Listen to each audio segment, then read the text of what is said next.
না, আমি ভাবি আমি ঈশ্বর, আপনি ঈশ্বর, সবাই ঈশ্বর। আমি ঈশ্বর, আপনি ঈশ্বর, ঈশ্বরের সংজ্ঞা কি আমি জানি না। তার মানে আপনি জানেন না, আমিও জানি না। আমি মহেশ, আমার জন্ম 1979 সালে। হয়তো মৃত্যু পর্যন্ত আমি এখানে থাকব, হয়তো 2030 কিংবা 40 যদি পৃথিবী থাকে। আমি কেবল জানতে চাই 1979 সালের আগে পর্যন্ত আমি কোথায় ছিলাম, মৃত্যুর পর আমি কোথায় থাকব। যদি এই পৃথিবীতে থাকি একটা নির্দিষ্ট সময় পর্যন্ত, আমি তখন কার প্রতিনিধিত্ব করব? ভাই প্রশ্ন করলেন যে তিনি 1979 সালে জন্মগ্রহণ করেন এবং বর্তমানে তিনি ইউএইতে আছেন। তিনি জানতে চান পরে তিনি কোথায় থাকবেন। তিনি বলছেন খুব সম্ভবত তিনি এখানে 2030 সাল পর্যন্ত থাকবেন যদি পৃথিবী থাকে। মৃত্যুর পর তিনি কোথায় থাকবেন এবং আপনি কার প্রতিনিধিত্ব করছেন? ভাই আপনি নিজের প্রতিনিধিত্ব করছেন। যদি না আপনি করে থাকেন কোনো কারসাজি অথবা লুকানোর চেষ্টা কিছু না করেন, যদি আপনি সঠিক হন তাহলে আপনি আপনার প্রতিনিধিত্ব করছেন। 1 নম্বর পয়েন্ট, মৃত্যুর পর আপনি কোথায় থাকবেন তা নির্ভর করছে আপনি কি অনুসরণ করছেন। যদি আপনি অনুসরণ করেন সর্বশেষ চূড়ান্ত মহিমান্বিত কোরআন, মৃত্যুর পর আপনি স্বর্গে থাকবেন। যদি আপনি স্রষ্টার আইনের বিরুদ্ধে যান, সর্বশেষ চূড়ান্ত বাণী কোরআনের বিরুদ্ধে, তাহলে মৃত্যুর পর আপনি নরকে যাবেন। তবে আমি জানি না আপনি মেনে নেবেন কিনা সর্বশক্তিমান ঈশ্বরের নির্দেশ আজ যা আপনি করেছেন 1979 সাল থেকে 2012 সালের 14 এপ্রিলের মধ্যে যা কিছু করেছেন সব মাফ হয়ে যাবে।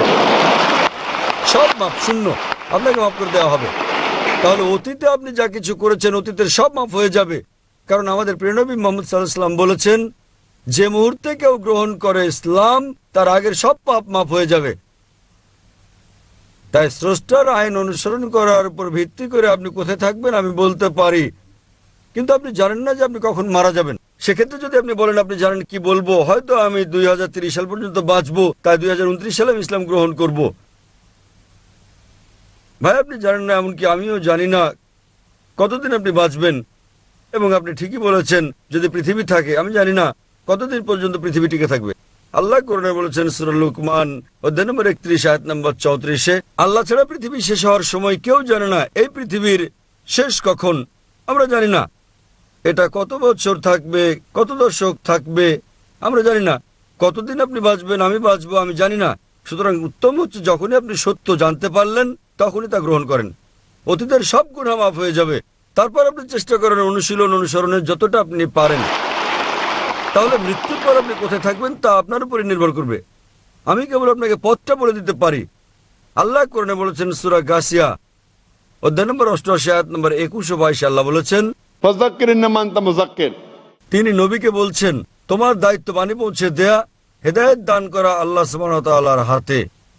তাই আমি আপনাকে জিজ্ঞেস করতে পারি ভাই, মৃত্যুর পর আপনি স্বর্গে না নরকে যেতে চান? আপনার মৃত্যুর পর আপনি কি স্বর্গে যেতে চান না নরকে? সত্যি বলতে কি আমি জানি না। আপনি জানেন না?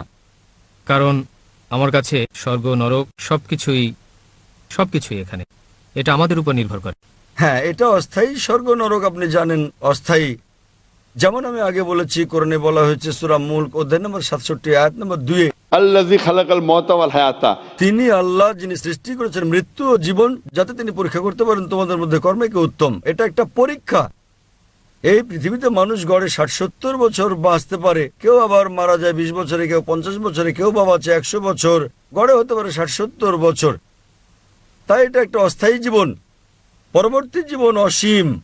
তাহলে আপনি বলছেন স্বর্গ নরক এখানেই, এবং তারপর যদি আপনি এই জীবনকে স্বর্গ বানাতে চেষ্টা করেন, বিলাসিতা করেন, জীবনকে উপভোগ করেন, মদপান করেন, তাহলে পরবর্তী জীবন হবে নরক।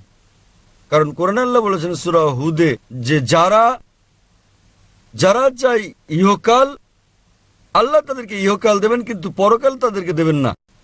আর যারা পরকাল চায় আল্লাহ তাদেরকে পরকাল তো দেবেন, ইহকালও দেবেন। তাই একজন ব্যবসায়ী হিসেবে যদি কেউ বলে যে আপনাকে সামান্য জ্বালা যন্ত্রণা দেব এই 70 বছর ধরে, পরবর্তী জীবনটা তো হচ্ছে অশেষ, সেটা অসীম, সর্বদা আনন্দ। তাহলে এই জীবন 0.0001% পরবর্তী জীবনের। ব্যবসায়ী হিসেবে আপনি কথা বলতে কিছু মনে করবেন না, ওকে এই অল্প সময় অসুবিধায় আমি কিছু মনে করবো না, কারণ জানি অল্প সময় পরীক্ষার আগের মতো আপনার সংগ্রাম করা, আপনার রাত জায়গায় আপনি ঘুমান কিংবা অল্প ঘুমিয়েছেন এবং তারপর আপনি পরীক্ষা দিয়েছেন। সেই অল্প কয়েকটা দিনের জন্য আপনি কঠোর পরিশ্রম করেছেন যাতে ভবিষ্যতে আপনার মঙ্গল হয়। একই রকম ভাই এই জীবন হচ্ছে পরকালের জন্য একটা পরীক্ষা। যদি আপনি হিন্দু হন, আপনি মহেশ হন, এবং যদি আপনি হিন্দু ধর্মগ্রন্থ সময় বিশ্বাস করেন, একই কথা বলা হচ্ছে বেদে।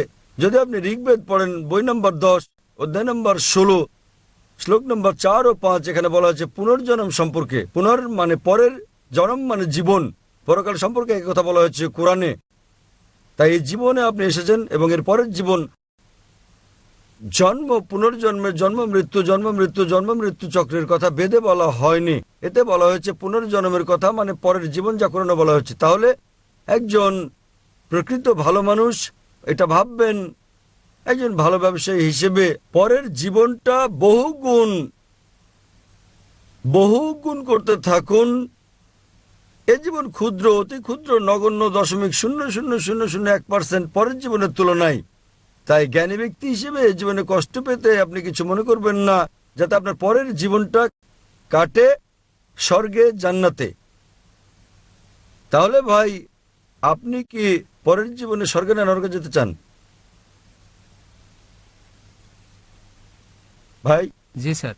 পরের জীবনে কি আপনি স্বর্গে যেতে চান নাকি নরকে? না স্যার, আমি পরের জীবন লাভের কথা ভাবছি না, কারণ পরের জীবন লাভ করতে চাইলে যদি আমি পরের জীবন নিতে যাই তা। আপনি কি হিন্দু ধর্মগ্রন্থ সময় বিশ্বাস করেন? জি স্যার। আপনি বিশ্বাস করেন? বেদে বিশ্বাস করেন না? ধর্মগ্রন্থ নয়, কিছু পয়েন্ট। আপনি কি বেদে বিশ্বাস করেন?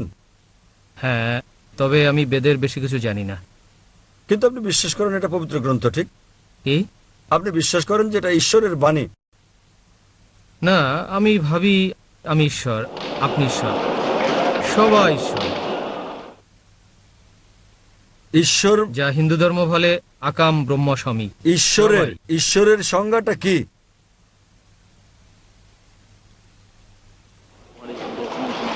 আমি জানি না। আমি ঈশ্বর, আপনি ঈশ্বর, ঈশ্বরের সংজ্ঞা কি আমি জানি না। তার মানে আপনি জানেন না, আমিও জানি না। আমি তো নিজেকে চিনি। ওকে, আপনি বলছেন আপনি ঈশ্বর, আমি ঈশ্বর, আমরা সবাই ঈশ্বরের অংশ। আমি আপনাকে জিজ্ঞেস করছি ঈশ্বরের সংজ্ঞা কি, এবং আপনি বললেন আমি জানি না। আপনি কি বাংলায় কথা বলেন না অন্য কিছু? আমি বাংলায় বলি। তাহলে ঈশ্বরের সংজ্ঞাটা কি? আমি সংজ্ঞা দিতে পারি না, কেবল অনুভব করি। তো সংজ্ঞা না জেনে বলছেন আপনি ঈশ্বর, আমি ঈশ্বর। কিন্তু আমি বুঝতে পারি স্যার, সেটা আমাদের কি? সবার মাঝে সর্বত্র ঈশ্বর আছেন। ঈশ্বরের সংজ্ঞা কি বলেন, তারপর আমি বলবো সর্বত্র ঈশ্বর আছেন কিনা এবং আপনি ঈশ্বর কি না। প্রথমে আমাকে ঈশ্বরের সংজ্ঞাটা তো দেন। যদি আপনার ঈশ্বরের সংজ্ঞায় ভুল হয়, আমি বলবো আমি সেই ঈশ্বরের কথা বলছি না। ঈশ্বরের সংজ্ঞাটা কি? আসলে আমি ভাষায় সংজ্ঞা দিতে জানি না স্যার। তো তার মানে আপনি বিশ্বাস করেন না আমি সেই ঈশ্বরের কথা বলছি না যার কথা আপনি বলছেন। তাহলে আপনার আমাকে জিজ্ঞেস করা উচিত সংজ্ঞাটা কি, আমি বলে দিচ্ছি। জি স্যার, আপনি কি বলবেন? কি করা উচিত না জানলে তো আপনি কাউকে জিজ্ঞেস করেন, তাই না? জি স্যার। আপনি আমাকে জিজ্ঞেস করেন, আমি বলে দেব।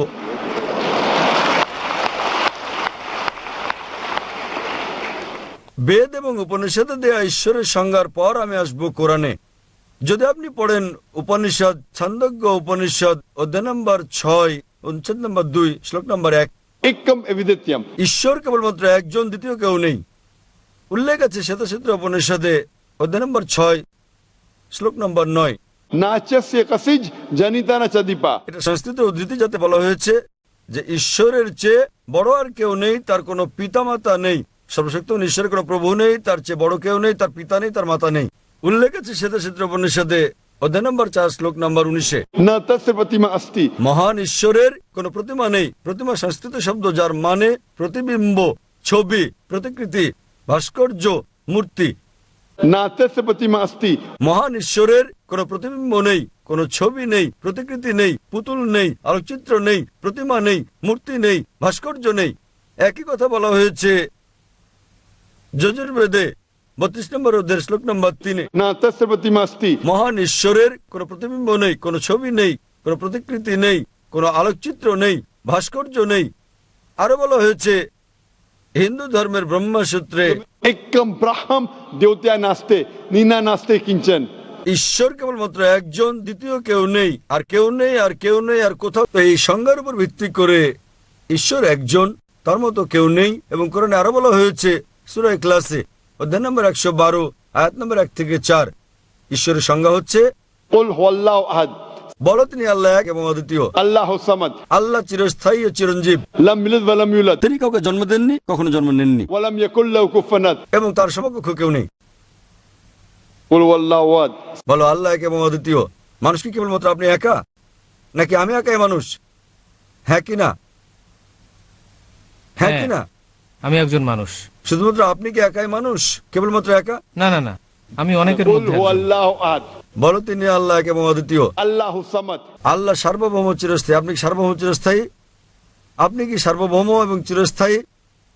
না, তো কিভাবে আপনি ঈশ্বর হতে পারেন? আমি চিরস্থায়ী নই, আমি কিভাবে ঈশ্বর হতে পারি? लम यलिद वलम यूलद তিনি কাউকে জন্ম দেননি, তাকে কেউ জন্ম দেয়নি। আপনাকে কি জন্ম দেওয়া হয়েছে? আপনি কি জন্ম নিয়েছেন? আপনি জন্মেছেন কি না? হ্যাঁ। তাহলে কি করে আপনি ঈশ্বর হবেন? এমনকি আমি জন্ম নিয়েছি, আমি কি করে ঈশ্বর হই? আপনার কি সন্তান আছে? আমি জন্ম দিয়েছি, আমার সন্তান আছে। আপনার সন্তান আছে? হ্যাঁ, কিভাবে আপনি ঈশ্বর হতে পারেন?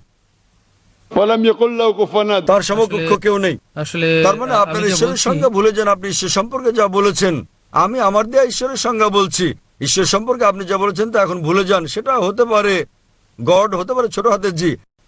আমি ছোট হাতের জি দিয়ে গডের কথা বলছি না যা আপনি বলছেন। আমি বলছি বড় হাতের জি দিয়ে গড। তিনি কেবলমাত্র একজন, তিনি সর্বশক্তিমান, তিনি চিরঞ্জীব। তিনি কাউকে জন্ম দেননি, তাকে কেউ জন্ম দেয়নি, তার সমকক্ষ কেউ নেই। এই সংজ্ঞার উপর ভিত্তি করে আপনি নিজেকে ঈশ্বর বলতে পারেন কি? আমি কি নিজেকে ঈশ্বর বলতে পারি? চাইলে আপনি পারেন। আমি আপনাকে জিজ্ঞেস করছি, আপনি কি জন্মেছেন? বলছেন হ্যাঁ। যদি আপনি ইচ্ছে করেন আপনাকে উন্মাদ বলা হবে। না স্যার, আমি যা বলছি সেটা আপনার আমি দেয়া- ঈশ্বরের অংশ। আপনি বলছেন একমাত্র ঈশ্বর না, আমি অনুভব করি আমি এর অংশ, বৃহৎ ঈশ্বরের। আমরা সবাই তার অংশ। হতে পারে আমরা আলাদা হয়ে গেছি, যেমন সেটা পৃথিবী আপনার হয়ে- দেয়া ঈশ্বরের সংজ্ঞা, সেটা বেদের ঈশ্বরের সংজ্ঞা নয়। এটা ঈশ্বরের সংজ্ঞা নয় যেটা আছে কোরআনে। তাহলে আমি বলি এই ঈশ্বর এক ভিন্ন ঈশ্বর। আমি সেই ঈশ্বরের কথা বলছি না যেটা আপনি বিশ্বাস করেন। আমি সেই ঈশ্বরের কথা বলছি যাকে আমি বিশ্বাস করি। তিনি এক, তিনি সবকিছুর অংশ নন। আপনার ঈশ্বর আপাতত ভুলে যান, পাশে সরিয়ে রাখুন। ফাইন, যে ঈশ্বরের কথা আপনি বলছেন তাকে আপাতত সরিয়ে রাখুন। আমি আমার ঈশ্বরের সংজ্ঞার কথা বলছি। আপনি বুঝলেন? তিনি কেবলমাত্র একজন, তিনি সর্বশক্তিমান। আপনি কি সর্বশক্তিমান? আপনি কি সর্বশক্তিমান? না, সর্বশক্তিমান নই। তাহলে আপনি ঈশ্বর নন। আমি যার কথা বলছি, যে ঈশ্বরের কথা আপনি বলছেন সেটা বাদ দেন। ওকে, ঠিক আছে, আমি আমার ঈশ্বরের কথা বলছি। তাহলে লা ইলাহা, কোনো ঈশ্বর নেই, সব মিথ্যা দেবতারা ভুল, আপনি তাদের বাদ দেন। আমি সঠিক সংজ্ঞার কথা বলছি। যদি কেউ বলে যে 2 যোগ 2 সমান 5, এই সমীকরণ বাদ দেন। ঈশ্বর যার কথা আমি বলছি, সত্তা যার কথা আমি বলছি, তিনি একক, তিনি সর্বশক্তিমান, তিনি চিরঞ্জীব। তিনি কাউকে জন্ম দেননি, তাকে কেউ জন্ম দেয়নি। তিনি জন্ম নেননি, তিনি কাউকে জন্ম দেননি, এবং তার সমতুল্য কেউ নেই। তিনি কেবলমাত্র একজন। আপনি কি এরকম একজন ঈশ্বরে বিশ্বাস করেন? না স্যার, আমি বিশ্বাস করি না। সেটাই সমস্যা। তার মানে আপনি সত্যিকারের ঈশ্বরে বিশ্বাসী নন। আপনার প্রতি আমার অনুরোধ, হিন্দু ধর্মগ্রন্থ সমূহের যে উদ্ধৃতি আমি দিয়েছি সেগুলো পড়ুন, বাড়িতে গিয়ে আমি কোরআনের বলতে চাই, অনুবাদ পড়ুন। আমি- আসল ঈশ্বরকে আপনি খুঁজে বের করার চেষ্টা করুন। এসব ভুয়া ঈশ্বরদের নয়, আমি ঈশ্বর, আপনি ঈশ্বর। আমি নিজেকে ঈশ্বর বিবেচনা করি না। আপনি আমাকে ঈশ্বর বললে আমি বলবো হ্যাঁ ঈশ্বর। আমি এতটা বোকা নই যে আপনি বললে ঈশ্বর হয়ে যাব। আপনি নরকে যেতে চান, যান। আমি চাই না, আমি চাই না আপনি আমাকে নরকে নিয়ে যান। আমি স্বর্গে যেতে চাচ্ছি, আপনাকেও স্বর্গে নিতে চাই আমি। যদি আমি আপনার সঙ্গে একমত হই যে আপনি ঈশ্বর এবং আমি ঈশ্বর, আমরা দুজনেই তো নরকে যাব। আমি চাই দুজনেই স্বর্গে যাই। তাই আমি অনুরোধ করি আপনি আপনার ধর্মগ্রন্থ পড়ুন, বেদ, উপনিষদ, কোরআন পড়ুন, নিজেকে শিক্ষা দিন এবং আমার সঙ্গে যোগ দিন। আমরা দুজনেই স্বর্গে যাব ইনশাআল্লাহ। ধন্যবাদ, ধন্যবাদ।